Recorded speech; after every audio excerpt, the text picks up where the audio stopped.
The Russian mercenary leader who led an armed rebellion toward Moscow before agreeing to stop his troops is now in exile in Belarus. That's according to local state media. The announcement ends days of speculation about Yevgeny Prigozhin's whereabouts. The Wagner Group leader and his forces staged a mutiny against the Kremlin this weekend that unfolded over 36 hours. The paramilitary group captured a key military outpost and rolled toward Moscow with seemingly little to no resistance. But Prigozhin then abruptly halted his advance after a deal brokered by Belarus's president allowed him to escape to that country and face no charges. The revolt posed the biggest challenge to Vladimir Putin's grip on power yet, since he was first elected president 23 years ago. And earlier today, he addressed Russian military forces and praised them for averting a quote-unquote civil war. Joining us now is Jack Barsky, a former KGB agent who spied on the U.S. for 10 years.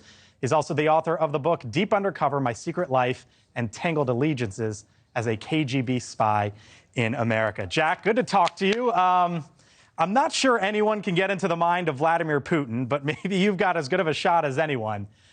What do you think? Let me try. What do you think his next move is here? It appears that we now know more about UFOs than what's going on in Ukraine. Nobody really knows what's in Putin's mind, and let me just generalize this a little bit. I want to, for one thing, I want to see Prigozhin in person and in a picture that he's actually in Belarus. You don't believe it? I don't believe anything that comes out of Russia or Ukraine right now. Listen, this is a war situation. In a war situation, statesmen, generals, and important people make statements for two reasons: to lead astray the enemy, or to tell the people that they're doing a good job, so to speak. Yeah. Everything is propaganda, and what we're looking at now, these are liars, and they're ruthless liars. Putin has masterfully lied to his own people.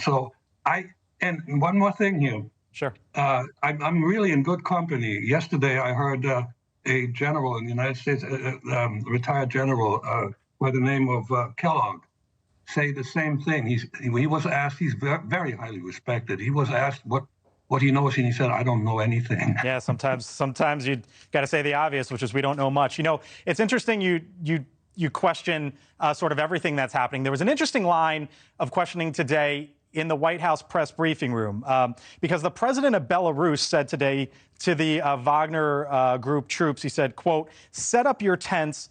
We can help in any way we can." And the line of questioning was all of this essentially a way to get the Wagner Group inside of Belarus and expand their footprint? Here was the White House response to that, and I'll get your reaction on the other side.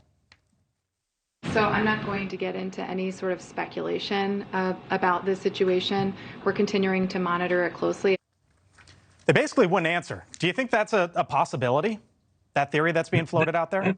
That is one heck of a complicated play.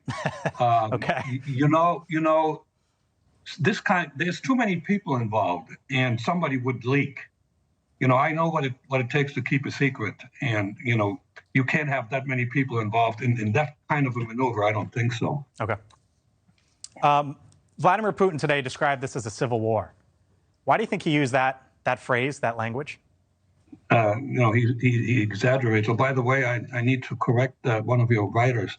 That Putin did not appear today. That was a tape. That one of the questions we have, for which we don't have any answer, where's Vladimir Putin?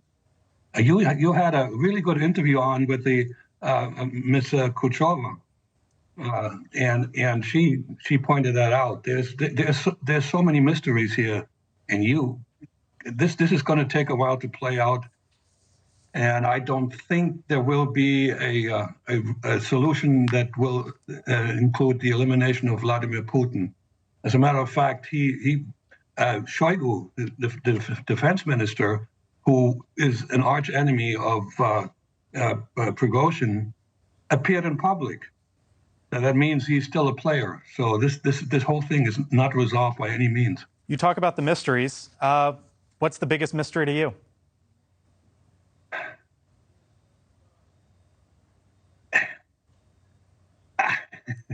I can't give you a good answer for that. Too broad, or you don't have one, or we just all of this is playing out in real time, and we got to see what happens. Yes, I believe so. And what bothers me in this context is there's a lot of wishful thinking in the Western countries who think, well, this thing will come to an end because Russia is now weakened, or this thing will come to an end because Vladimir Putin may not be in power anymore, that he might not be alive anymore. This is all wishful thinking. What we have here in Russia is a very, very tenuous balance of power, because the folks that are directly under Vladimir that could possibly rebel against him, they're all ruthless, very aggressive people who, if they don't kill personally, they have no problem killing, signing death sentences. Jack, I got to run real quick, but I want to ask you, since you brought it up real quick, do you think Russia is weakened after this? Vladimir Putin is weakened? Yes or no? I believe so. You believe so? Okay. All right. Jack Barsky, got to leave it there. Fascinating to hear from your perspective. Thank you so much for your time, sir. Thank you for watching. Go to newsnationnow.com to find NewsNation on your television provider. And don't forget to click the red subscribe button below to get more of NewsNation's fact-driven, unbiased coverage.